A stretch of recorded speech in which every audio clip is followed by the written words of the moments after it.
Hello, everyone. It's now 1 p.m. Eastern Time. You have joined the Justice and Mental Health Collaboration Program Fieldwide webinar on aligning cultural humility and trauma-informed approaches. To allow for additional sign-ins past the hour, we will be starting this webinar in a few minutes.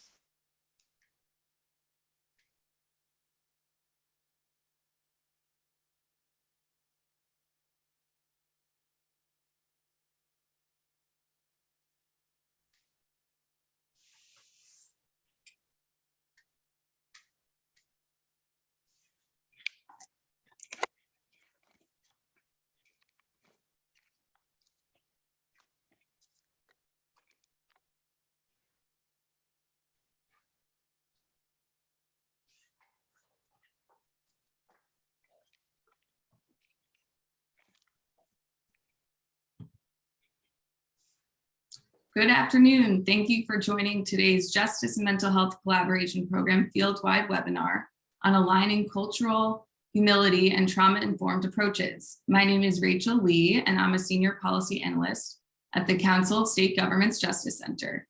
I will be moderating today's webinar, which is hosted by the CSG Justice Center and the U.S. Department of Justice, Bureau of Justice Assistance, BJA, and developed in partnership with Policy Research Associates. Next slide. To give you an overview of today's webinar, first, we'll do introductions. Second, we will provide you with a brief presentation on trauma-informed approaches and cultural humility. Third, we will have a panel with behavioral health and criminal justice leaders who will discuss how they align the practices of cultural humility and trauma-informed approaches in their work. Toward the end of the webinar, we'll have time for questions and answers, and then we will share some helpful resources that you can use to apply these concepts in your own work. Anytime during the webinar, you can ask a question by typing it into the Q&A panel on the bottom right-hand portion of your screen. This includes both technical and content-related questions. We will try to reply to technical questions in the chat window as we go. For the content-related questions, we will keep a running list and address them at the end of the webinar. We will do our best to get through as many questions as possible. Closed caption is also enabled, so please feel free to turn that on. If you encounter technical or audio problems during this webinar, please access the troubleshooting pages that have been dropped into the chat. If you require additional support, please chat Unisquack for further guidance. We will be recording the webinar and it will be available on the CSG website within 1 to 2 weeks. Next slide. Now, for a bit more information on the Justice Center, the CSG Justice Center is a national nonprofit nonpartisan organization that combines the power of a membership association representing state officials in all 3 branches of government, with the expertise of a policy and research team focused on assisting others to attain measurable results. Our staff develops research-driven strategies to increase public safety and strengthen communities. Next slide. This webinar was developed through the Justice and Mental Health Collaboration Program, JMHCP. This program promotes innovative cross-system collaboration and provides grants directly to states, local governments, and federally recognized Indian tribes. Next slide. We do this work with funding through the Bureau of Justice Assistance and the Office of Justice Programs. At BJA, the mission is to provide leadership and assistance to local criminal justice programs that improve and reinforce the nation's criminal justice system. Next slide, please. I will now turn it to Ashley Kreider to tell us a little bit more about Policy Research Associates, also known as PRA. Thanks, Rachel, and good afternoon, everyone. Thank you for joining this webinar. We're excited to speak with you about this important topic. Just for a little bit of background on Policy Research, we're based outside of Albany, New York, upstate New York, and we're a women-owned small business founded in 1987. And our kind of crux of our work is around policy, research, technical assistance, and training, in particular for my colleague Lisa Callahan and I, around this intersection of the criminal justice system and behavioral health. So much of the work that we do across the country is focused in this area, and we have some other technical assistance centers at PRA that focus on the juvenile population, housing and homelessness, veterans and their families, and other specific populations. So thank you for joining again, and we will pop back on in just a minute. Rachel? Thanks, Ashley. Great. So now we'll move into introductions. So Dr. Lisa Callahan is a senior project associate at PRA, where she is engaged in research on behavioral health and the justice system. She provides technical assistance to substance abuse and mental health services and administrations, SAMHSA, grantees, and delivers trauma training to justice professionals across the country. Dr. Callahan's research topics include both adult and juvenile mental health courts, the incompetency process, the impact of Medicaid expansion on jail recidivism, and programs to enhance school safety. Prior to working at PRA, she worked in the Research Bureau for the New York State Office of Mental Health. Tabitha Two Heart is an enrolled member of the Oglala Sioux tribe and is originally from the Pine Ridge Reservation. She is the director of community behavioral health at Great Plains Tribal Leaders Health Board in Rapid City, South Dakota. She oversees 4 SAMHSA-funded grant programs supporting Native American youth suicide prevention, intervention, and postvention, as well as tribal opioid use disorder prevention, treatment, and recovery. She holds a Bachelor of Arts in Psychology from UCLA and a Master's of Business Administration from Bentley University. Tosha has been in Native American community support work for 13 years. We also have Ashley Pryder. She's a senior project associate at PRA. She coordinates training and technical assistance to the John D. and Catherine T. MacArthur Foundation Safety and Justice Challenge, providing support to local leaders across the country to address over-incarceration in jails with a focus on individuals with behavioral health disorders.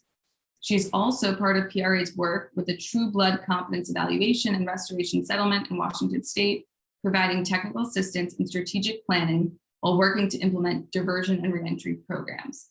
She previously worked on SAMHSA Gain Center for Behavioral Health and Justice Transformation, coordinating the national solicitation and delivery of criminal justice and trauma-related training. Prior to joining PRA, she worked in forensic services at the New York State Office of Mental Health. I, Rachel Lee, provide technical assistance to JMHCP grantees and offer support on projects that focus on the intersection of behavioral health and criminal justice. Prior to joining CSG Justice Center, I worked for C4 Innovations, where I provided project assistance to several recovery-focused SAMHSA initiatives. I've also served as a therapist for people with behavioral health disorders in both inpatient and outpatient healthcare settings. And we also have Magdalena Morales-Ana, who has over 26 years of professional experience as a criminal justice practitioner and licensed therapist working with justice-involved individuals in El Paso, Texas. She has extensive program development and training experience implementing best practices in community supervision, jail diversion, competency restoration, and civil and forensic commitments. She was appointed as the director of El Paso County Community Supervision and Corrections Department in 2011. As director, she reports directly to judges trying criminal cases in El Paso, Hudspeth, and Culberson counties, where she has the overall responsibility for the administration, management, and supervision of operations. She serves as urban chief to the Probation Advisory Committee, PAC, of Texas. Maggie serves on several multidisciplinary committees at local, state, and national levels, including the Board of Directors of American Probation and Parole Association, a faculty member of National Association of Drug Court Professionals, and a senior consultant for SAMHSA Gain Center for Behavioral Health and Justice Transformation. She's also certified to provide Train the Trainer workshops for PRA's trauma training for criminal justice professionals and is a facilitator for communities of practice. Thank you all for joining the webinar. Next slide. Now I will turn it over to Ashley for today's topic overview. Thanks again, Rachel. And we can go to the next slide, please. Oh, we'll stay here. So to provide an overview of today's topic, we know that across the board, folks involved in the criminal justice system in particular have experienced high rates of trauma. And that's not only due to their justice system involvement, although that can certainly play a role. We also know that many organizations, both within the criminal justice system and on the community side, have started to implement a trauma-informed approach, and we'll talk more about what that means. Because the experience of trauma is very individualized, it's also vitally important to have an attitude of cultural humility across our work. So these are some of the learning objectives that we'll touch on today. Next slide, please. And we'd like to throw up a poll with these 3 questions just to kind of get a sense of our audience and where your knowledge base is. So if you could take a few moments to answer these 3 questions. Number 1, in the last 2 years, have you taken any training around trauma? This could be professional in the workplace or at a personal level. We'll focus this webinar primarily in the professional setting, but we're interested to hear about both. Number 2, are you familiar with the term cultural humility and what that means? And number 3, have you ever taken the implicit association test, or IAT? And that's an online free test that is offered through Project Implicit and Harvard University, as well as a couple of other universities. And there are several different IATs that focus on aspects like disability, age, race, skin tone, gender, religion, things like that. So any of those, we're curious if you're familiar and if you've taken any of those tests. So we'll give you another minute or 2. And just to define implicit bias, because we'll talk about that a couple of times throughout this webinar, we're referring here to attitudes that we have towards people or stereotypes that we associate around people without our conscious knowledge. So when we say implicit bias, that's what we're getting at. Another minute and we will close the poll. We've got about 80%. Thank you, Eunice. That's great.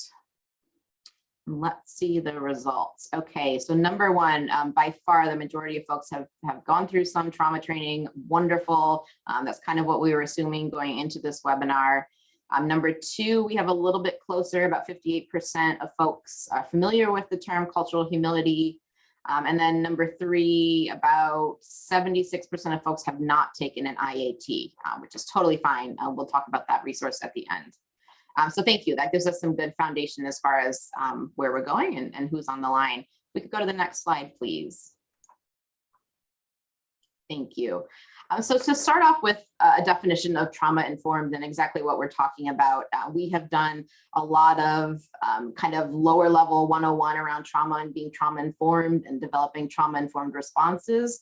So just to start off with that definition, this is from the Substance Abuse and Mental Health Services Administration, or SAMHSA. I'm going to read it. A program, organization, or system that is trauma-informed realizes the widespread impact of trauma and understands potential paths for recovery, recognizes the signs and symptoms of trauma in clients, families, staff, and others involved with the system, and responds by fully integrating knowledge about trauma into policies, procedures, and practices, and seeks to actively resist re-traumatization. So you can see that kind of the 4 R's here, if you're pulling them out for easy memory. But this we thought is a pretty concrete definition to be as a starting point for what we're talking about when we say trauma-informed. And these can be programs certainly within behavioral health services on the community side, but also trauma-informed programs within the criminal justice system. Next slide, please. To dig a little bit deeper into what this trauma-informed approach is, we have 6 key principles, again, from SAMHSA up here. So just briefly, when we talk about safety, we're referring to both physically safe and psychologically safe, and considering both staff and clients or people that we serve under this umbrella of safety. Number 2 is the approach or the program trustworthy and transparent. So things like organizational operations and decisions, are they conducted with transparency towards the goals of building and maintaining trust? Number 3, peer support. We know that this is a huge area of interest for a while. It's not new, but it has a lot of evidence base as far as using peer support to establish safety and trust with folks, promote recovery, and things like that. Number 4, collaboration and mutuality. So the importance is based on partnering and kind of leveling of power differences between staff and clients, but also potentially between staff within the organization. Number 5, empowerment, voice, and choice. So looking at things like our individual strengths and experiences is recognized and built upon. Are there workforce development opportunities around kind of fostering empowerment for staff and clients? And then number 6, we want to note in particular, so cultural, historical, and gender issues. So does the organization actively move past stereotypes, especially around culture, potential biases, and does it offer access to culturally specific, in many cases, gender responsive services in order to leverage the value of these cultural connections and really recognize and address historical trauma and systemic issues? So that number 6 in particular, again, within SAMHSA's key principles to a trauma-informed approach is one that we're going to build on through this webinar today. Next slide, please. This slide illustrates the ACE pyramid, and many of you may be familiar. It's based on the ACE, or Adverse Childhood Experiences study, which was one of the largest investigations into childhood abuse, neglect, and household challenges, and looking at how those things affect later life health and well-being. So again, many of you may be familiar. This pyramid illustrates really the framework for the ACE study. And we want to point out two kind of details in particular from this pyramid. And those are the two bottom layers. So you can see them here: social conditions and local context, as well as generational embodiment and historical trauma. These two layers were added to the ACE pyramid more recently than the others, really out of recognition of the influence of systemic issues and trauma, as well as community level and historical trauma. So the evolution of the pyramid now includes these two layers. And we know that adopting a trauma-informed approach is an important part of the effort to address the prevalence of trauma, as well as ACEs generally. Next slide, please. So starting to talk about the link between this trauma-informed approach and cultural humility. The term cultural humility was first coined in 1998, and you can see the kind of originators here. It was first published in 1998 in a journal article. And originally the focus was really around physicians and their work with diverse populations. It's since expanded beyond the healthcare industry, but it's generally a process, and that word process is key, of self-reflection to learn about others' culture, and also examine our own beliefs and identities. So a key element within this definition is intersectionality and intersectioning identities. And this is the concept that an individual's identity really consists of multiple intersecting factors that could include gender identity, gender expression, race, class, religious belief, things like that. So there's a lot in this definition. We'll dig into that just a bit. Next slide, please. We also want to draw a distinction between cultural humility and cultural competence, which is the, I would say, historically used term, cultural competence, that now we're moving away from a bit. And that's for a few reasons. The word competence suggests becoming competent in something. It suggests an endpoint, and that can lead also to stereotyping. Whereas we recognize cultural humility is really a lifelong practice or process again. But they, I think, are both have some value within this conversation, acknowledging that we need some amount of competence, so some amount of knowledge and learning, and then also this humility piece, which indicates some self-reflection. Another key point with this cultural humility umbrella is that it does include awareness and knowledge of historical and systemic issues, trauma, things like that. So it looks also at larger power imbalances and systemic oppression. Next slide, please. So we have some definitions. What does cultural humility look like really in action? We have a couple of examples here. To summarize, it's just avoiding assumptions as much as possible. So a definition here, language that is taken from this article you can see cited at the bottom of the slide. Do not assume someone from a different culture speaks a certain language, practices a certain religion or tradition, or behaves in a certain way. Again, avoiding assumptions, asking for individual preferences whenever possible. So things like chosen pronouns, names, relationship status, not assuming that, certainly class and socioeconomic levels, languages, comfort with physical contact, all of these things. If you probably draft a whole list of things that could fall into this category, but trying again to take an individual approach and as this bullet says, inquiring whenever possible how a person prefers to be spoken to, what their preferences are around intersectionality, but also not taking that individual response to draw larger conclusions about a specific culture. For example, if you have a client that is Indian and they tell you some of the personal preferences that they have, not to expound that to the larger Indian culture in every situation. So it's kind of approaching folks on an individual level, and then also learning but not generalizing. So again, avoiding assumptions and avoiding generalizations as much as possible. Next slide, please. Drawing the link between, again, trauma and cultural humility, we know that there is a strong link between trauma-informed care or trauma-informed responses and cultural humility.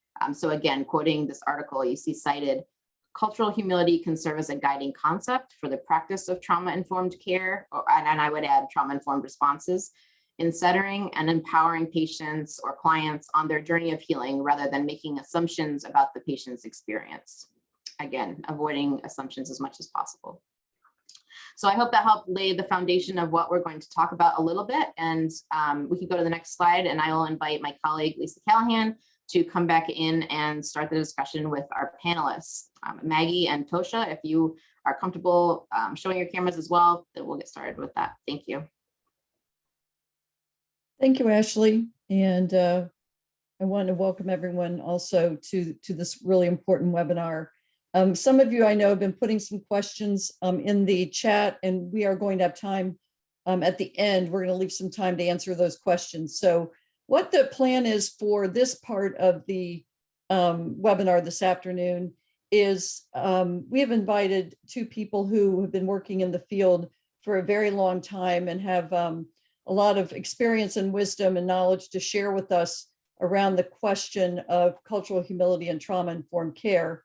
And Rachel introduced them at the outset, but I want to give each of them an opportunity, first of all, to take a few minutes and tell us about your work. Tell us, what you do in the course of your work, especially as it relates to the topics that we're discussing today. And I'm going to alternate who goes first. So I'm going to ask Maggie to go first and tell us about, your work that you do that's related to our discussion today, and then I'll ask Tosha to go after Maggie speaks. Thank you very much, Lisa. Good morning, good afternoon, where part of the country you're in. My day job is I run a probation department in Far West Texas. Very multicultural. We have a large military base. We're on the border of Mexico and New Mexico. So it's a very rich in culture, depending on the areas that we live in. Again, taking another intersectionality concept that Ashley was referring to.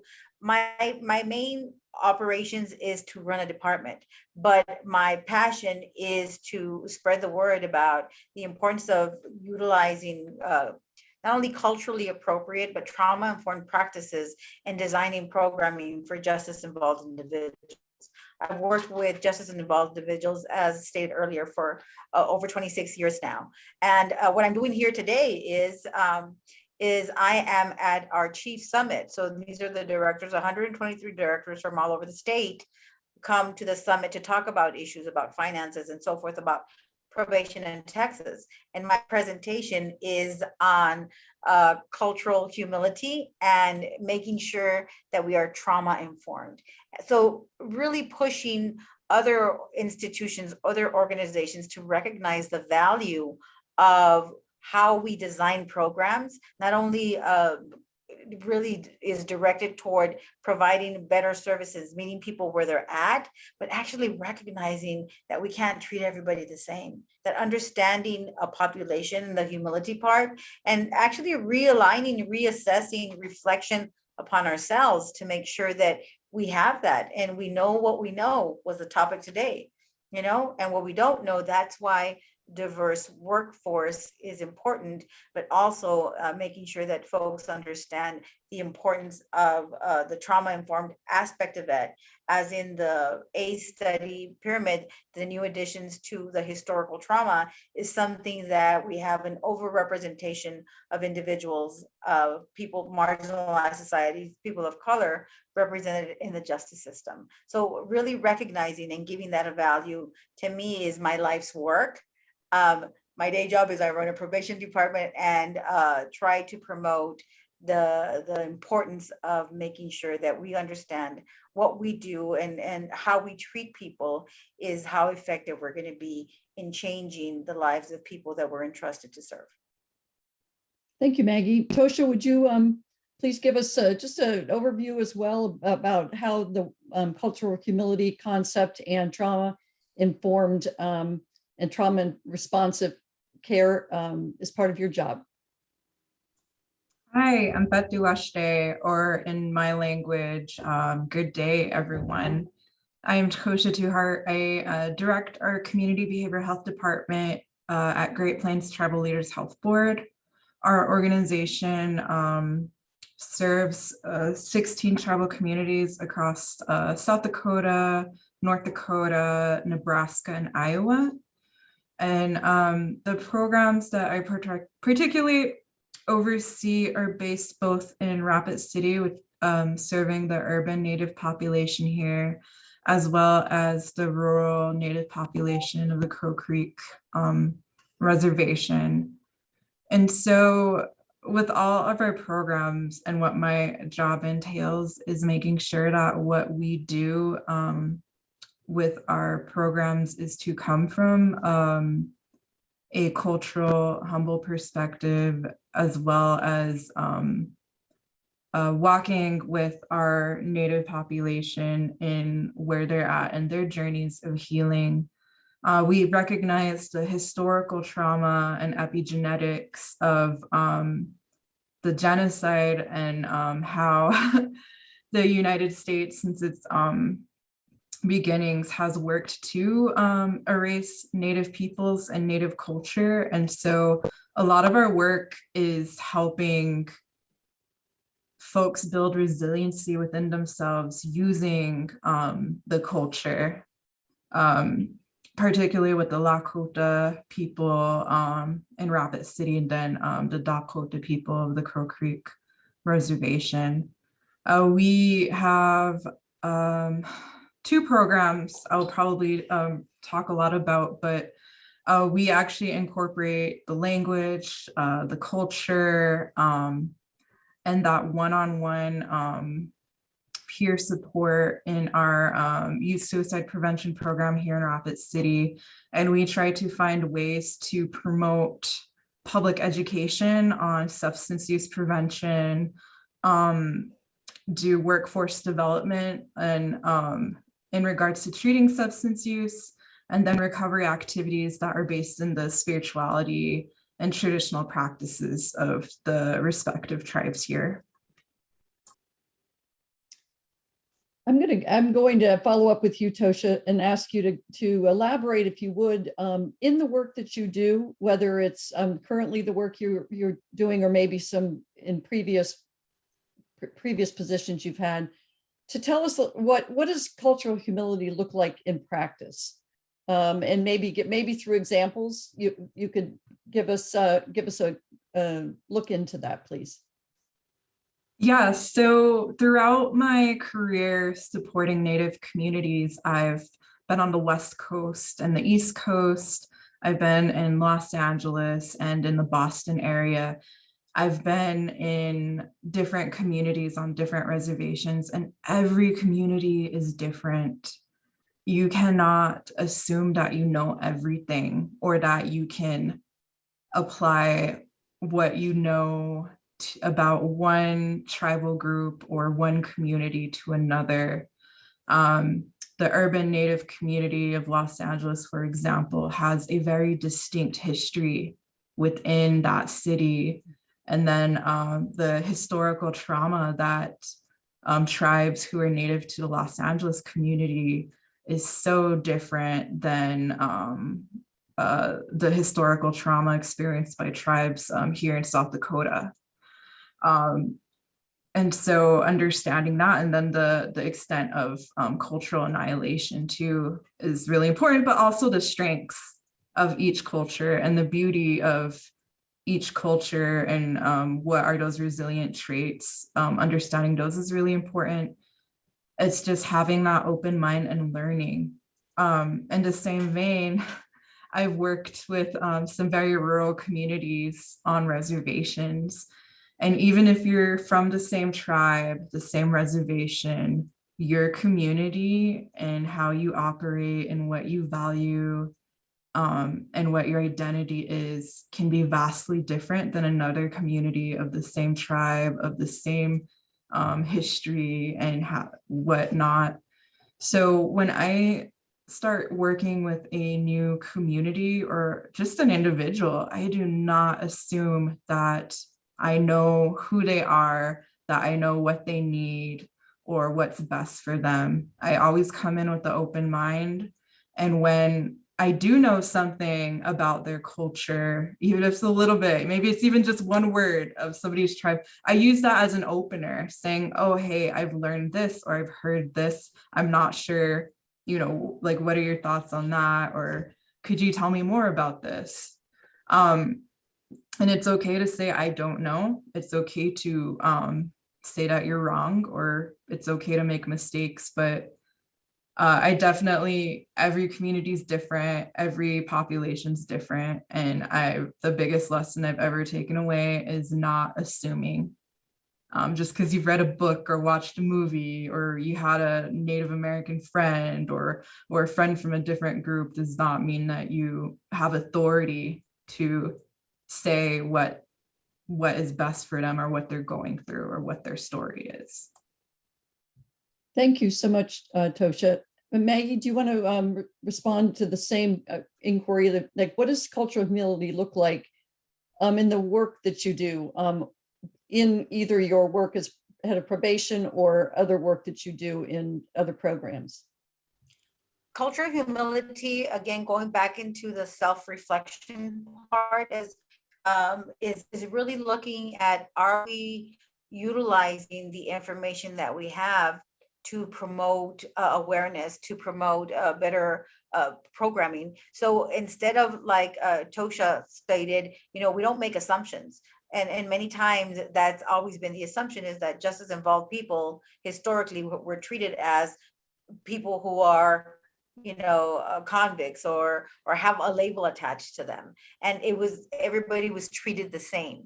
So we know that the Talem, Jalem, and Nalem approach with justice involved individuals has never worked. So now cultural humility is, for me, it's a personal journey to have some self-reflection, because even though I come from a marginalized community, I have had the benefits of having a loving parents, low socioeconomic, but loving parents nonetheless.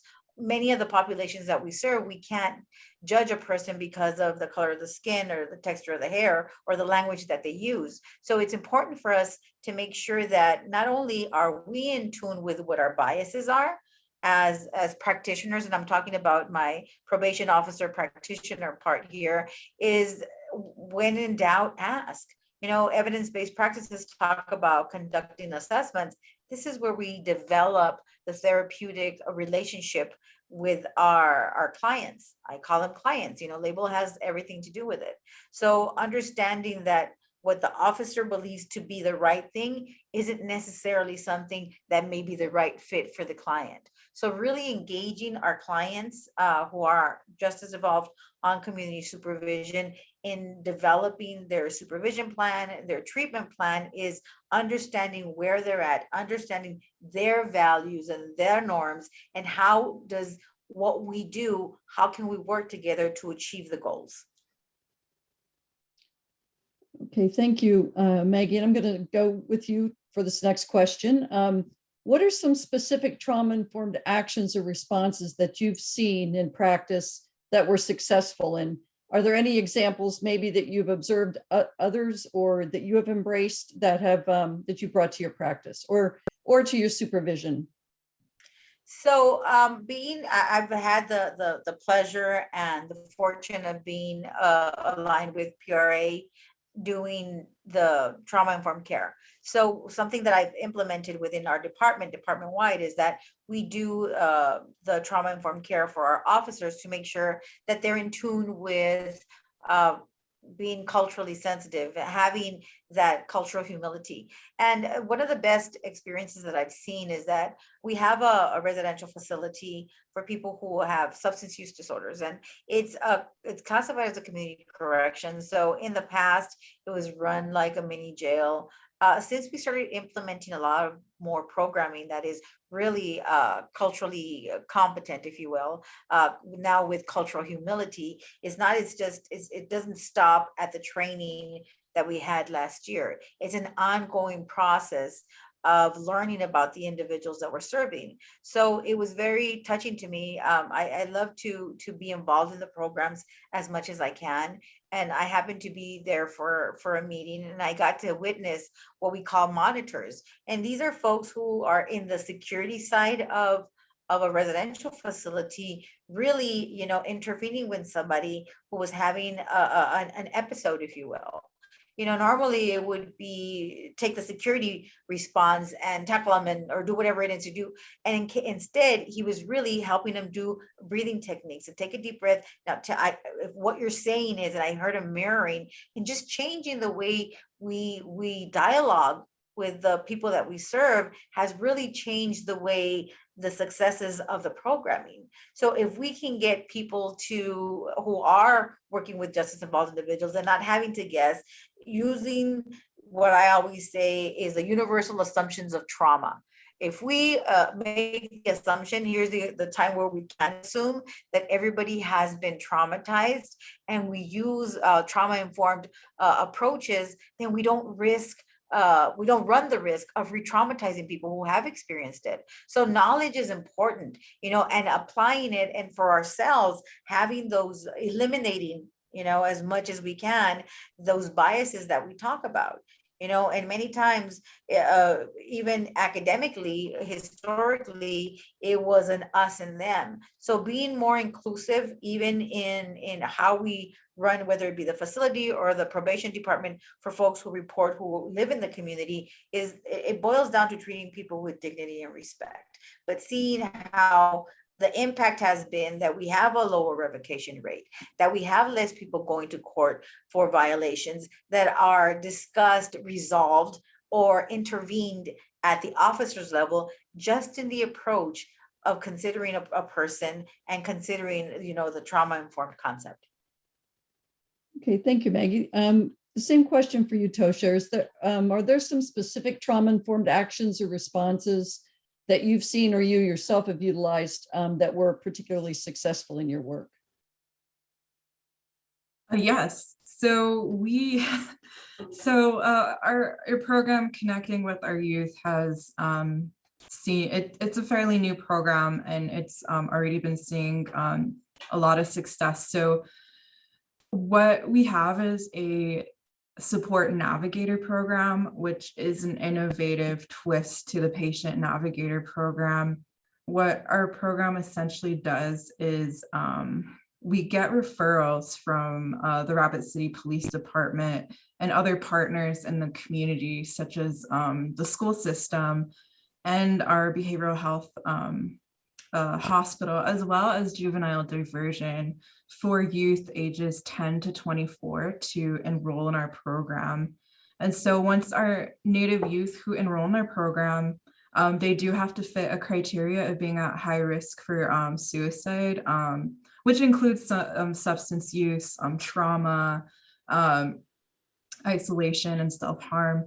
What we do with these youth is we assign them a navigator, and that navigator creates a healing plan with them and pretty much works with them on whatever it is that they need.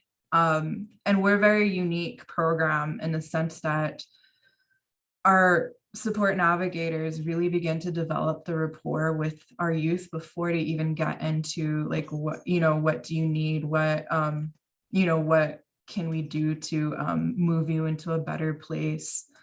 And a lot of it goes first to the culture. So if a lot of these youth have experienced a lot of trauma, and so we implement spiritual practices to help them heal. We have ceremonies for them. We help them receive Lakota names. We also teach them coping skills using culture like hand games, beading, creating their own clothing. They also do whatever it is they need, job applications, transportation.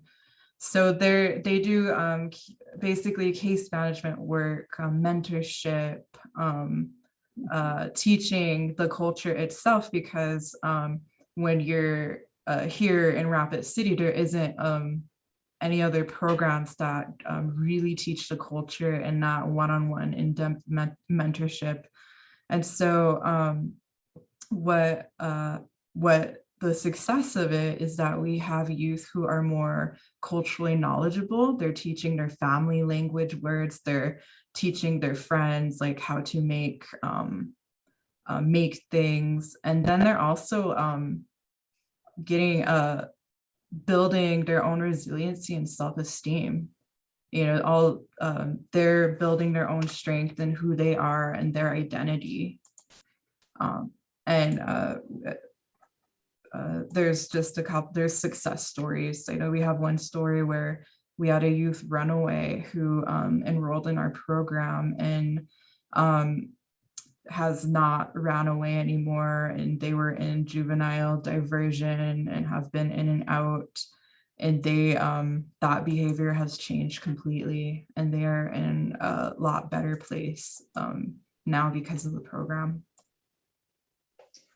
I just want to ask you a follow-up question, if that's okay, Tosha. Could you, the support navigators, are they, who do you identify to bring into that program in that role? So all of our support navigators are folks who can relate to the youth. Our team are Native people who do bring cultural knowledge.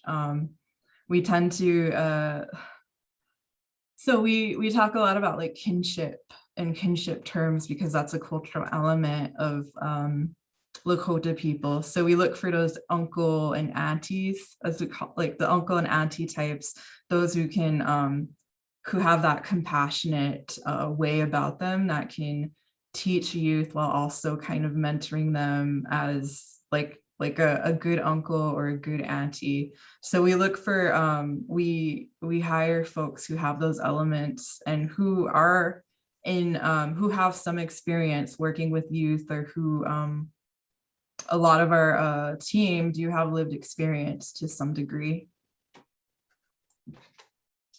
Okay, thank you for that, elaborating on that. It's an interesting program, and I was wondering, there may be some communities that are on the webinar who, that might be a idea that they might want to try to implement in their programs as well.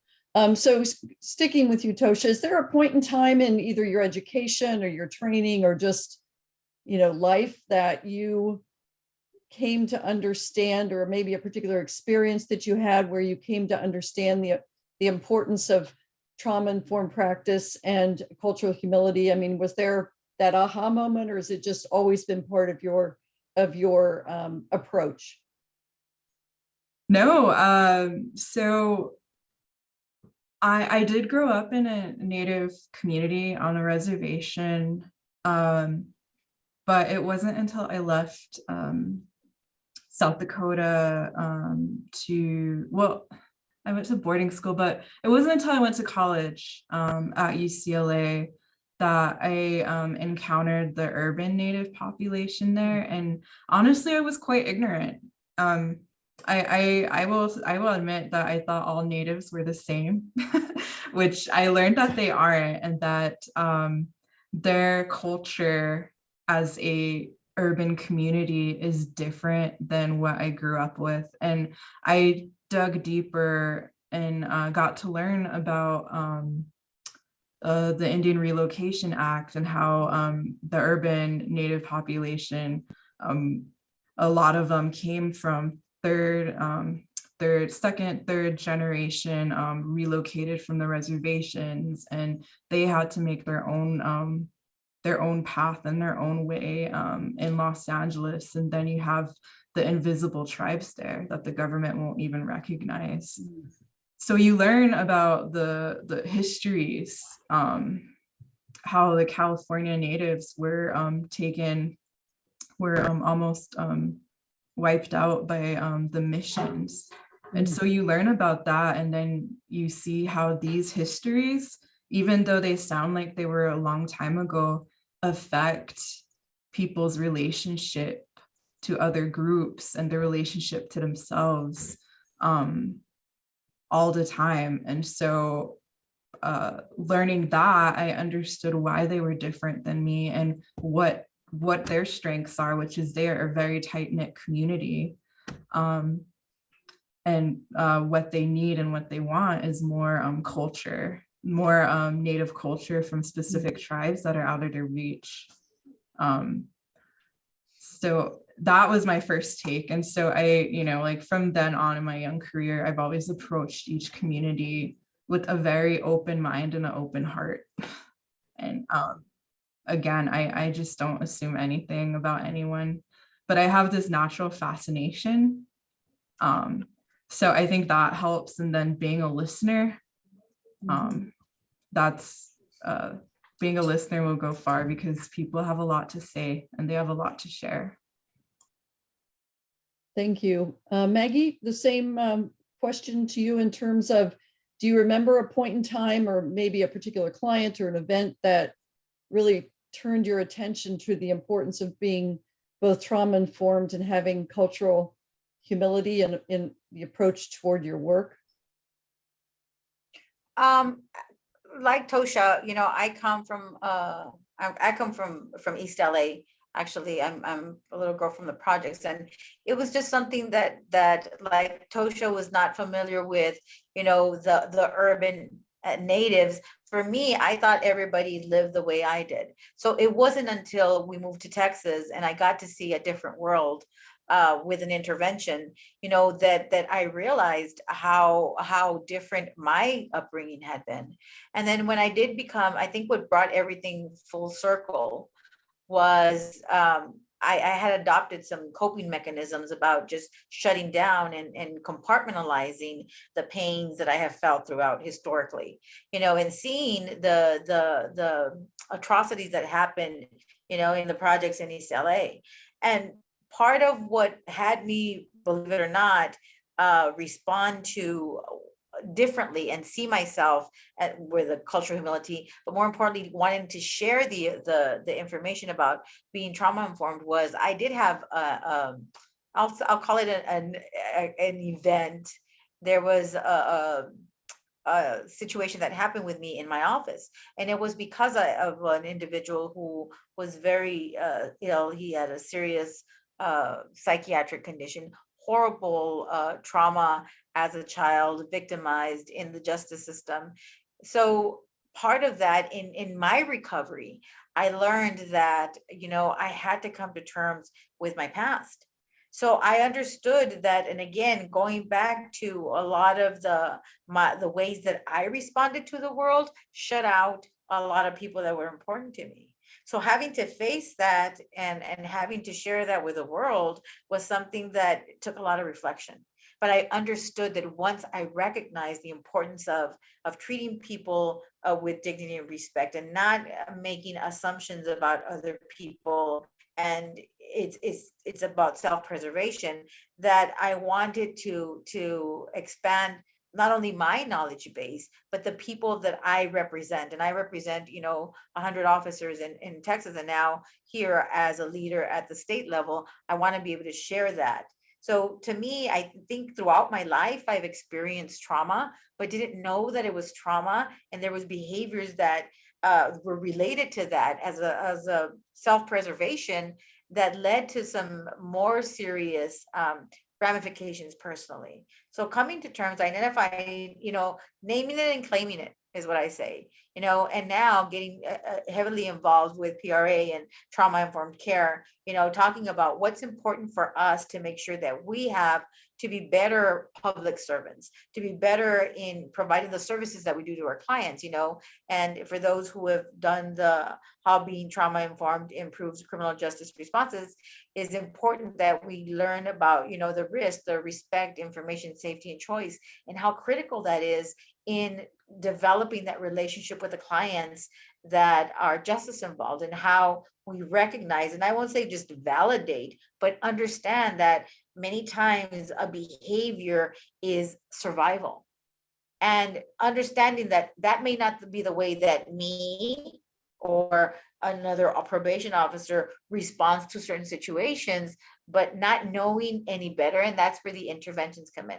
So connecting the dots for the staff, connecting the dots for leaders here to understand how historically disadvantaged groups respond in a certain way that unfortunately lead to justice involvement is something that I think has been a journey. And I continue to learn, and like Tosha, it's part of who I am and what I want to continue to grow in.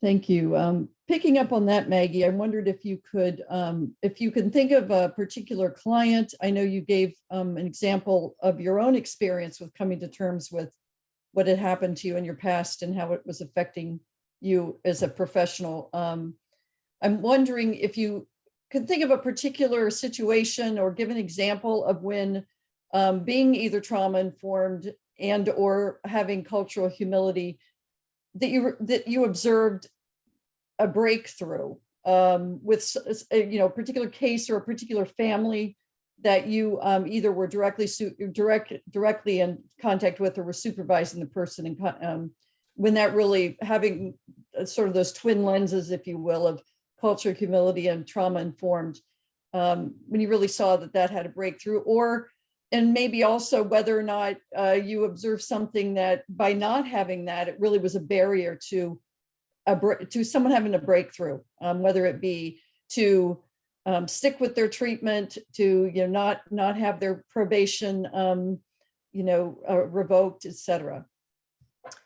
Yeah, and being as in this field as long as I have, I am fortunate that I have seen so much change since being involved, with the trauma, how being trauma informed improves criminal justice responses and utilizing it. So going back to our residential facility, something that we have is many of the clients are there by a court order. It's a treatment program, but they're court ordered to be there. So many times there's resistance. And so what I started doing is doing trauma-informed care on vicarious trauma for our clients. So I talk about trauma for them to recognize their own trauma. And then I introduce the vicarious trauma part. So they're understanding and using the cultural humility, if you will, to reassess their behavior and how it impacts staff. So there could be a better relationship between the clients and the staff. The counselors have that therapeutic relationship. Monitors are there to ensure safety and security. So that aha moment when I had him doing the exercise on what is trauma, how does it affect, and then when I defined, when we got to the slide of the vicarious trauma, it was kind of like, they're human too. So when we give people respect, information, and safety and choice, and I said, every day for those of you, once you complete your treatment, you're going to be back out in the community. The folks that are here to make sure that you're safe, that this is a smooth operation, come back every day. We have people who've been here 17, 20 years, and seeing other people's pains, other people's sorrows, other people going through their journey of recovery is something that they take. And sometimes that may reflect on how they respond. And sometimes to protect themselves is kind of a shutdown.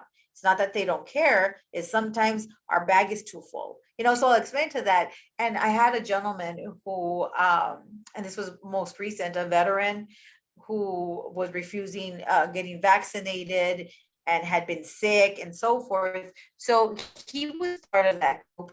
After I had sat with him and we talked about, what is it that you want? This is your choice. So he got vaccinated. He decided to do the treatment, and we talked about he said, I want to thank you for taking the time to explain this to me because it makes sense. And I said, what makes sense? He says, it makes sense that their job, we may see them as a deterrent to us getting out free. And he's like, but we're not free. Even when we're out there, we're prisoners to whatever our poison is. He says, so if I see him as an ally, making sure that I follow the rules here so I can finish my treatment and have a better quality of life, then I'm going to be in a better place. And to me, it just resonated with the aha moment with others are like, ah. And I think the beauty of it was to see that. For me, I'm the advocate for the clients, but we also have to remember that as practitioners, it's important in the lens. So introducing that culture of humility to our clients was like an aha moment in general, because this gentleman had fought, I would rather do my time. I don't need to be talking to anybody, and understanding and going through the de-escalation to understanding how treatment works. And again, it goes into the information part.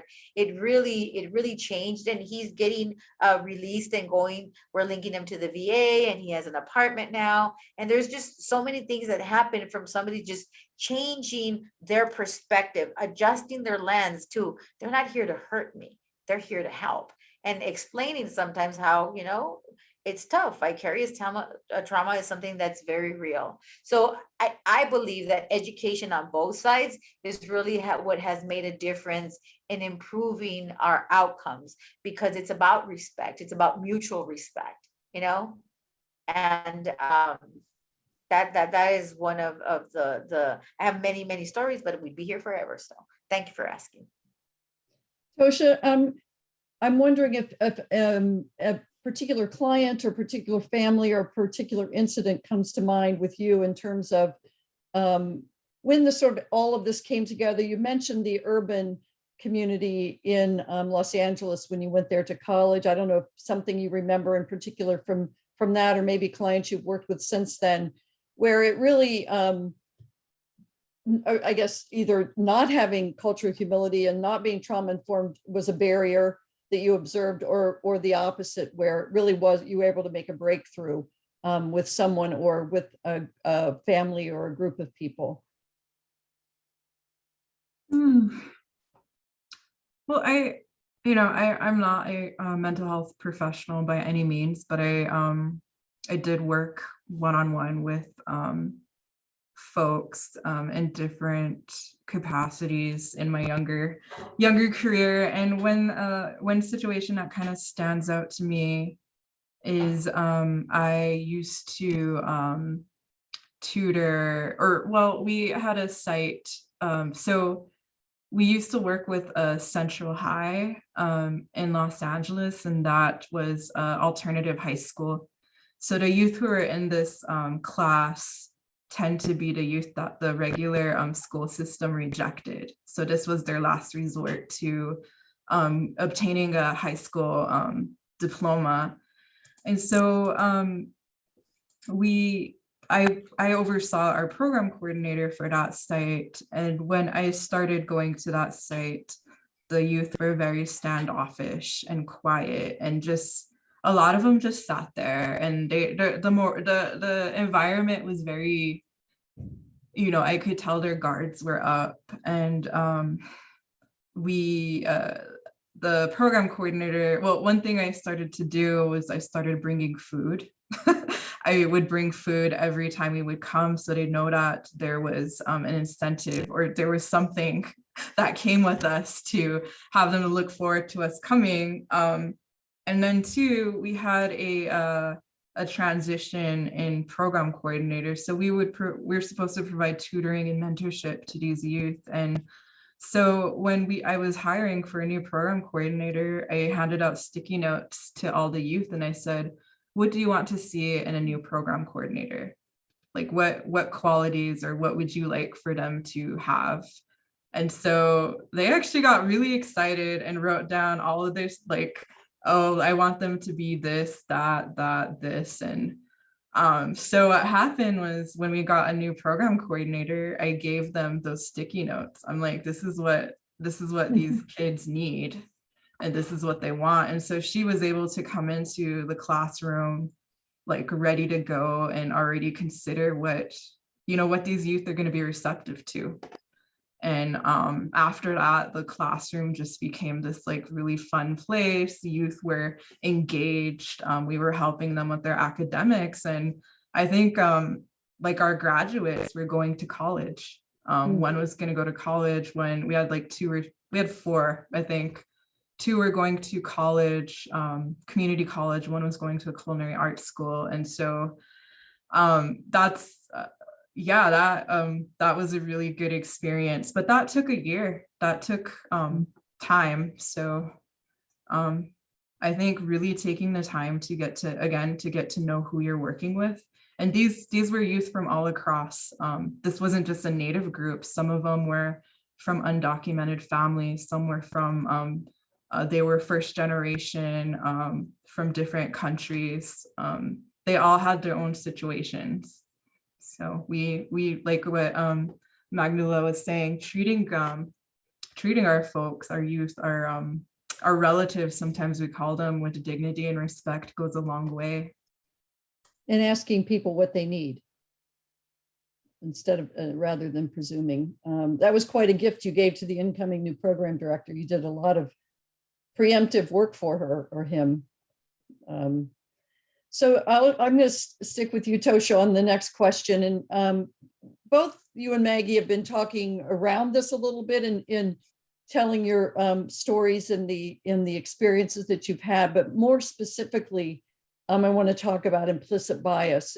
It's brought up a lot. One of the questions we asked in the poll was whether or not people knew what implicit bias was, or whether you had taken not you in particular, but whether anyone had taken the assessment tests. And I wondered if you could talk about how implicit bias may play a role in sort of, I would say, almost a barrier or in developing cultural humility, that sort of connecting those two concepts. And so that it's people who are intentionally trying to make changes in their own practice of their own organizations, how maybe tapping into the implicit bias research might be one avenue for helping.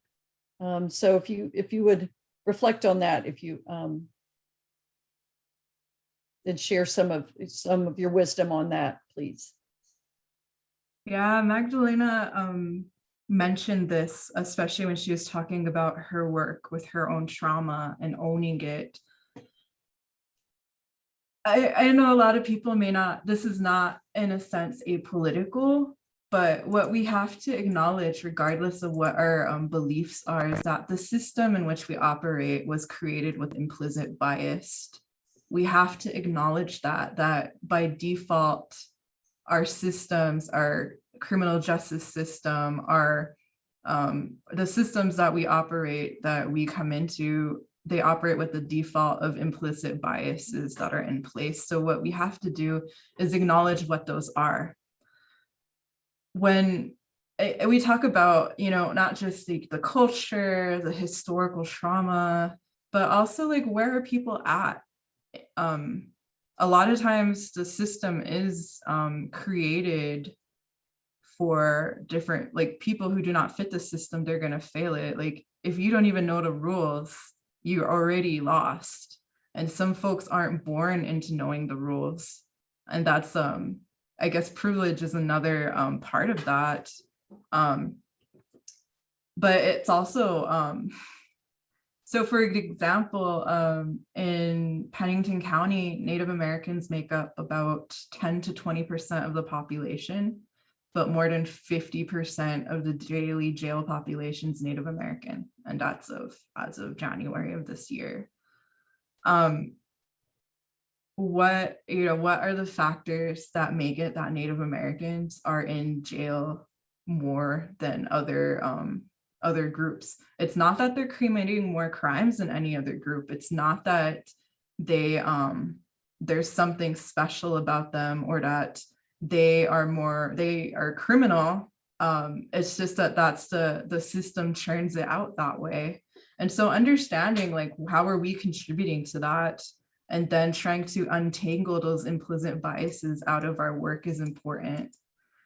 And so I think asking those questions, doing those self-assessments, and then also bringing in folks who are from those communities to really speak to what are those challenges. I know right now people talk a lot about like how there's a labor shortage. Okay, so here's an example. We have a huge Native homeless population here in Rapid City. And in general, folks will say, well, you know, the homeless population, they just need to get jobs. Well, one, you need an address to get a job. You need clean clothes. You need a whole, you also need, if you don't have a car, how are you going to get to your job every day? If you are suffering mental illness, you need treatment, you don't have insurance, you don't have transportation to get to free treatment, you don't have anyone navigating you through the system to even become a functioning person of society who could hold a job. You also need job skills. Maybe you don't have that taught. Like there are all of these things that some people are privileged to have in their lives, and there's a lot that others don't. So I think it's just really understanding like where are your gaps? What are the gaps in getting in helping somebody be a healthy, happy person, and how to think about individuals as individuals and look at them with compassion and not judgment. Thank you, Tosha. Maggie, the same question. Just how do you see the implicit biases that, as Tosha said, we all have? I mean, we develop them over the course of our lifetime. You know, how do you think that relates to the ability to develop or improve our cultural humility? For me, they're interconnected. It's impossible to disrupt, interrupt, intervene in the implicit bias, you know, because they're unconscious, and it's something that maybe it's a belief system that we were raised with to see people or have a prejudgment of who they are, you know. And I want to tailor it to the justice system.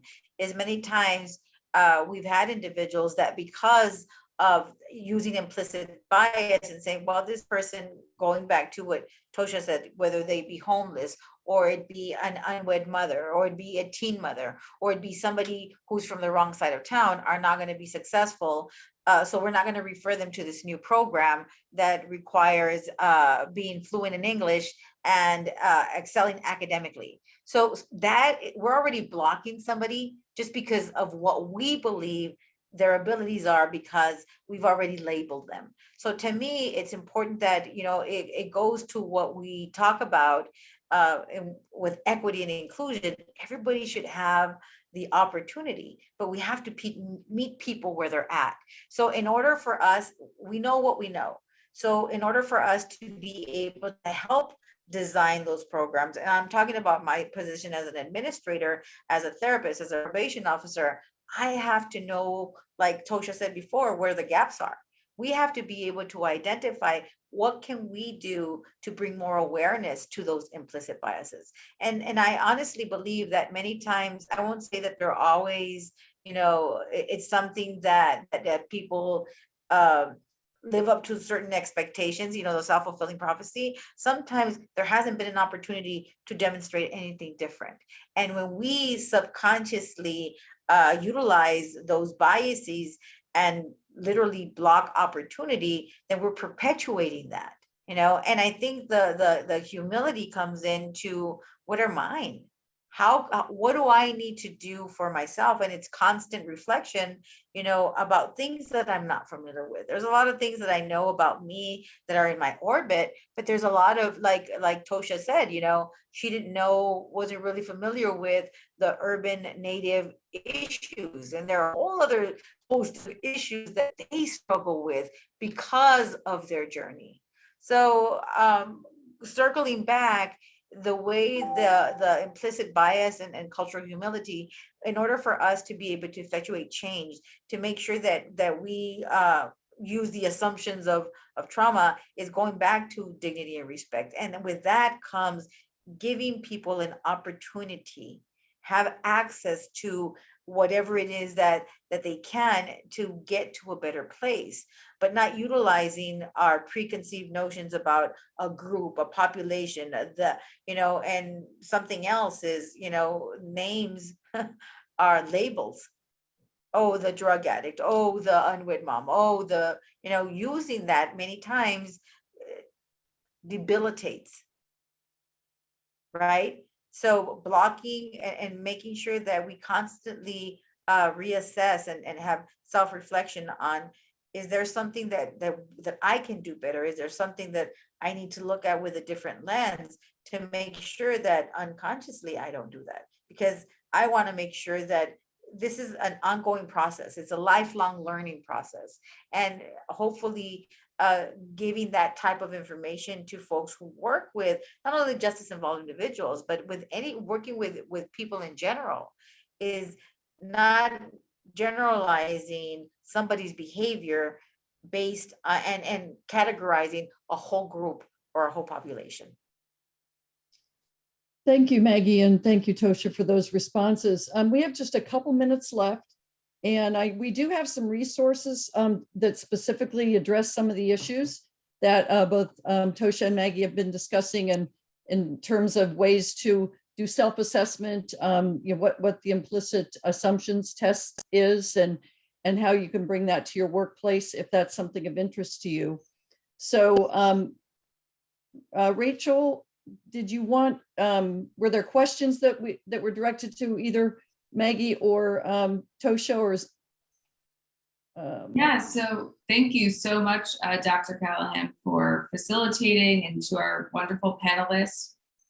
We do have some time, and we did receive some questions, but please, at this time, feel free to add some more. You could write them into the question and answer box, or you can also choose to raise your hand, and we can call on you as long as you have a visible name that we can reference. So I guess as people are starting to write those in, if I could just direct this first question to Dr. Callahan and to Ashley. Someone wrote that they're starting to hear the term culturally responsive services. Can you talk about how that relates to cultural humility? Ashley, you want to take that one? Sure, I'll give you a break.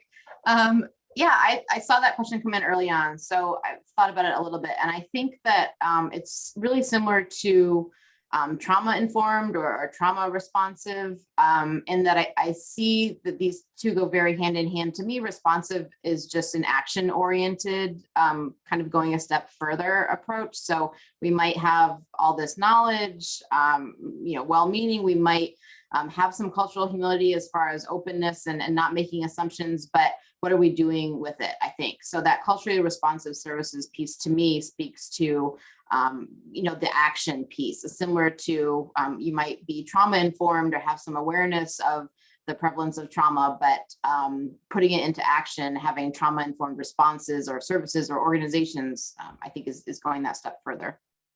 And I think one of the threads I heard a lot through both what Maggie was saying as well as Tosha is it's a process not only of what we expect of others, but just as importantly, what we expect of ourselves, that we need to have there needs to be constant self-reflection on what we're bringing to the situation, and whether it's our implicit biases or our lack of knowledge, our willingness to and desire, humility, if you will, to learn and to listen, seems to be a common thread as well in terms of that responsive piece, putting what we know or what we think we know, what we're hoping to learn, into action. Great, thank you both. This next question I'll direct to Tosha. Someone asked about if you could give a little bit more information on the mentor program How many hours do people tend to put into it? How do you connect a mentor and mentee? And if there are background checks. Yes, so the support navigators are full-time staff. So all of our staff do go through all of our staff at our organization do go through the FBI fingerprint background check. Hours, they are 40 hours a week. And right now each navigator has a caseload of about 20 to 25 youth. The time that they spend with each youth really depends. We don't put a time limit on it. The navigators will go and pick them up at their homes. They will visit them at school. So we have a relationship with our schools.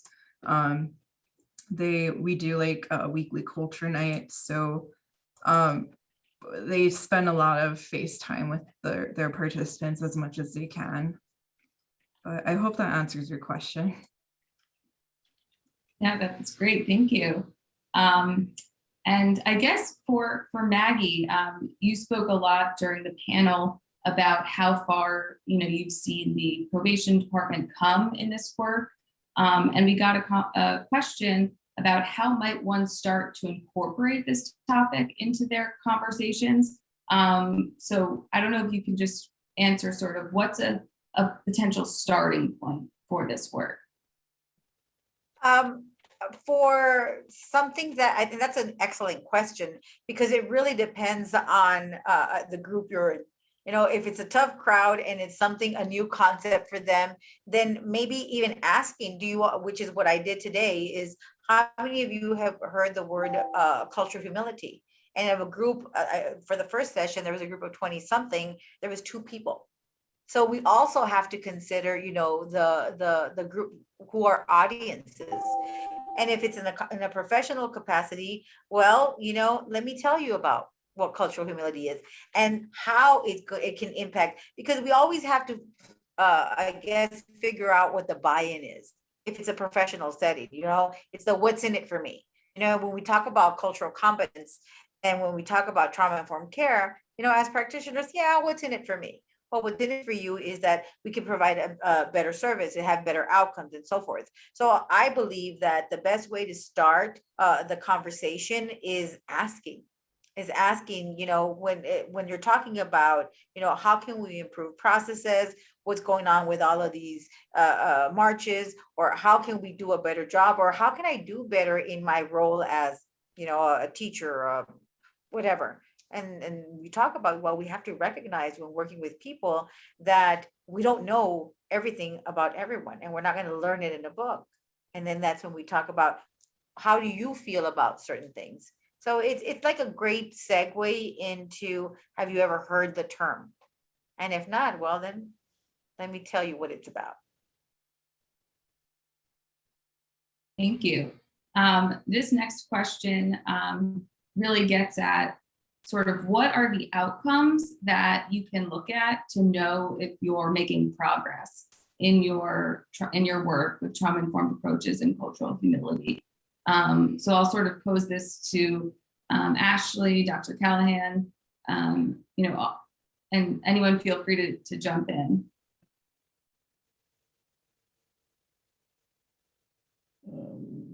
Ashley, did you want to respond? I'm not. Rachel, can you clarify that question again? Are you asking about what about outcomes? Yeah. Sure. So sort of what are some outcomes that you can look at to sort of assess whether you're doing this work well? Okay, perfect. Thank you.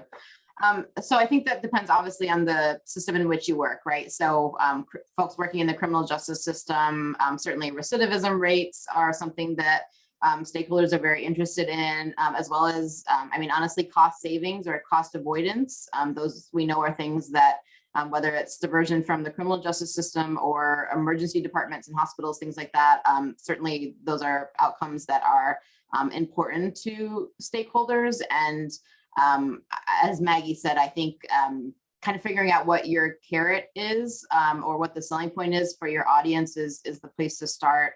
And we know that anecdotally and through research that being trauma informed and having some cultural humility does result in better engagement in services on the community side now. And that can lead to things like decreased recidivism and engaging folks across the Maslow's hierarchy of needs and things that they might be involved in. So certainly in the justice side, we talk about increased safety a lot. When we talk about being trauma informed, that's usually an easy buy-in as far as an outcome, both safety for the staff and clients or folks involved in programs. So those are some of the outcomes. And I'll open it up to anybody else, I think.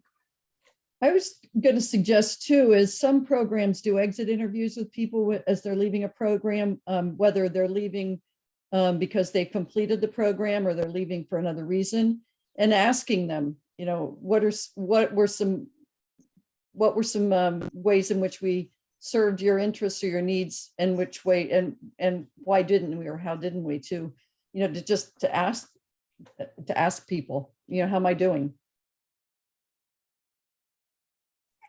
And to say, how could we have improved what do you have any recommendations on what we could do different? And I won't necessarily better, but maybe different. You know, what do we need to consider? And it really kind of really building on what everybody else has said, I would just say that for me, it's a lifelong process. You know, I have a 25-year-old son who's still in school, and many times he'll check me and he's like, "Mom, that sounded really," then insert. And I said, you know, and I think that's part of the evolution of the populations. And sometimes what was appropriate or culturally appropriate, even with terms, are no longer. So just knowing that, I believe that being in this field and being promoters of justice or trauma-informed care and so forth, that it's our responsibility to stay informed on what we can do better. What's the new trend, or what is the new avenues that we need to really focus on so we can be better informed.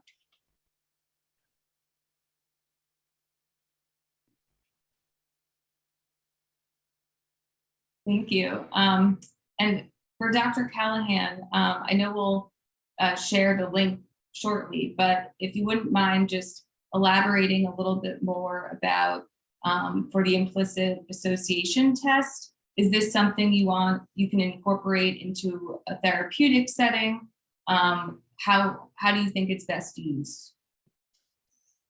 I think, well, the way in which I know it's been used in this context is that it's being used among people who work in particular offices, agencies, et cetera. I know some judges have brought the IAT with all of their staff, so they could, it was a starting point to find out what implicit biases do exist, not by individual, but would exist, let's say, in your team, in your treatment team or your work team, as a way of really opening. It kind of segues with the other question: how do you begin talking about this? For some, this is the way, kind of an easy way to start talking about it, in terms of having everyone do the IAT and then looking at the results again, not by person. You don't want to throw anyone under the bus, but then it really gives an opportunity to an empirical, actual data, if you will, measures to show where the strengths lie, but also where there are areas for improvement.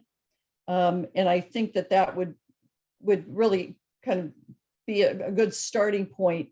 It's used, and your one part of the question was whether it's used clinically. I really don't feel like I'm in a position to answer that.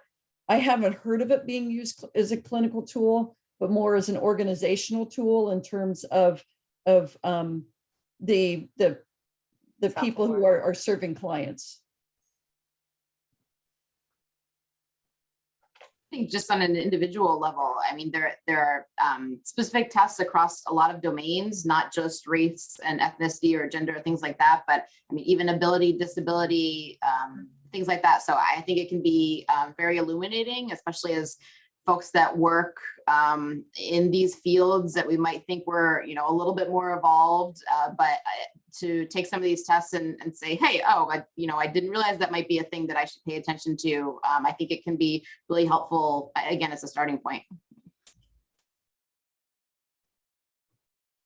Great. Well, thank you all so much for your questions. And as we're on the topic of useful tools, if we could actually just go to the next slide, and I will turn it over to Ashley and Dr. Callahan to show us just some more resources that people can use.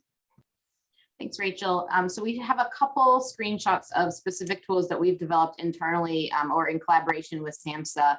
And this one is around cultural competence or humility and modifying evidence-based practices. So not specific just to trauma-focused programs, but taking this cultural lens to our work.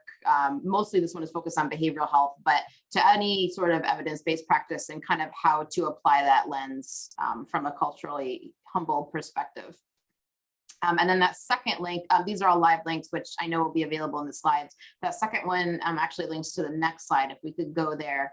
And this is another SAMHSA publication that we collaborated on, and this is around the criminal justice system and enhancing equity. So again, taking that lens to look at the criminal justice system in this case and address things like how we view criminal thinking and criminal behavior. So again, having a little bit different lens to look at some of these things.